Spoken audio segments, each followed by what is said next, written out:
Hey everybody, it's Tex-Mex Tuesday. This is Chef Sally here, and I just wanted to walk you through a quick, easy, 5-ingredient, basic beef enchilada recipe. I know I'm a chef and I could make it from scratch, but why when this is so easy? And anybody can do this. So I'm going to take I took ground beef that I mixed earlier with some basic taco seasoning, so that's 2 ingredients. And I'm going to put it inside a flour tortilla instead of corn. That's just a preference. You can do it any way you like. That's the way I prefer it, with the flour tortillas. And then we're going to add a little bit of cheese, and we're going to roll them up, and then we're going to top them with some canned enchilada sauce. That's 4 ingredients. And then we're going to top it with some more shredded cheese. Now I like to add some toppings to mine, so I do chopped green onions, and I found a little pouch of those chili infused olives, so I chopped those up, and we're going to put those on top as well. So your 5 basic ingredients are a protein. You can use beans or vegetables if you are a vegetarian, or you can use, I use ground turkey a lot. You could use some shredded chicken. You could use some chopped up leftover steak, which would be awesome in these enchiladas.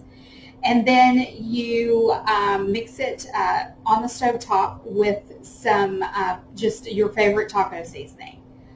And then we're going to take this, we're going to roll it in these flour tortillas.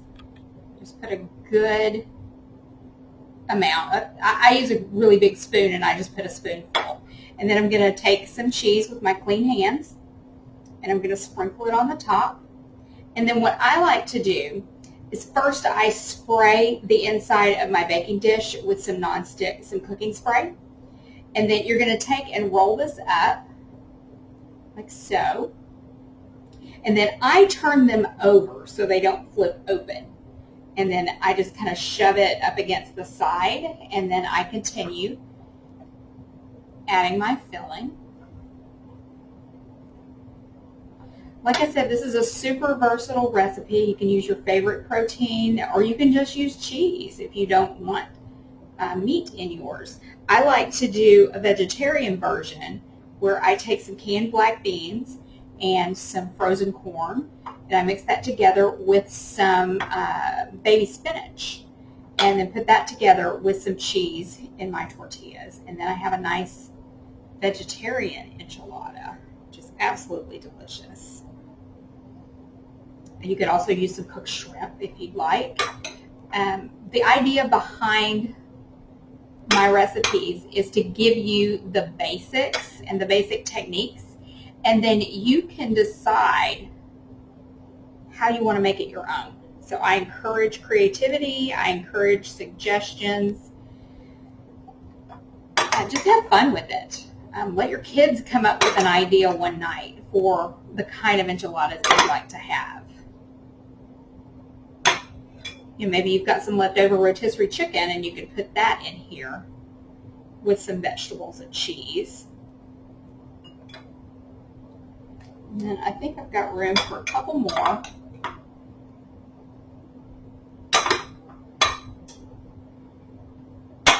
I love this basic taco meat recipe, and if I have any extra taco meat, what I like to do with it is mix it with some eggs the next morning and make a little breakfast taco. I'm a huge fan of tacos, and I didn't call it Taco Tuesday because I don't like to relegate tacos. I forgot to put my cheese in here. One of you is supposed to catch that.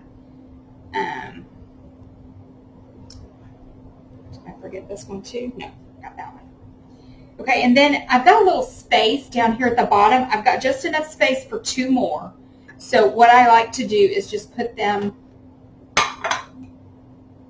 just kind of put them in there along the bottom. Just roll these up real quick, and then just kind of stick them in here.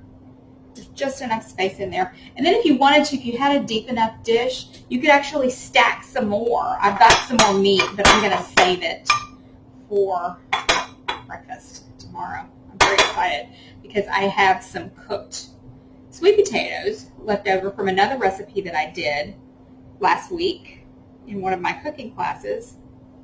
So I'm going to take those sweet potatoes along with some spinach, maybe some corn and some black beans, and then throw in some eggs, and I've got a delicious breakfast hash instead of a breakfast taco. So what I'm going to do now, these are ready, and I have preheated my oven to 350 degrees, so it's ready to go. And I'm going to open one of these cans of enchilada sauce. I start with just one, and I like mild enchilada sauce, but you can use, whatever heat you like. I remember one time, they tell you not to use a knife to open a can. There's a reason for that. I was making enchiladas one day at my mom's house, and I couldn't get the can opener to work, kind of like today. And so I used a knife to try to pry it open, and of course the knife slips, and I sliced my finger on the lid. So my mom had to finish the enchiladas, and I had to go to the emergency room and have my fingers super glued back together. So I'm just going to open it a little bit because this is liquid and I don't have to dirty another spoon. I'm just going to take it and I'm going to gently pour it over the enchiladas, and then I may use that spoon after all and kind of spread it out. I don't want them too saucy. Again, you can use as much or as little sauce as you like. I like just enough to give it some flavor and give them some moisture, because when you put them in the oven, they're going to dry out from the oven temperature. So I'm just going to spread this out, and there's a lot on the bottom, don't forget. So I'm just going to kind of give it an even coat.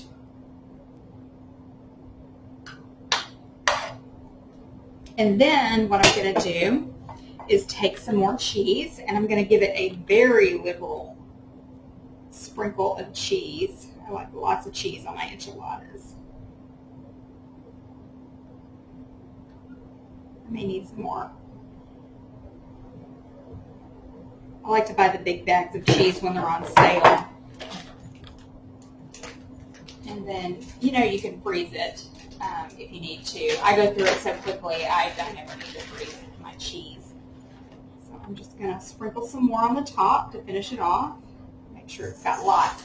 Now, when you put these in the oven, you're going to have to be careful because this cheese will burn very quickly.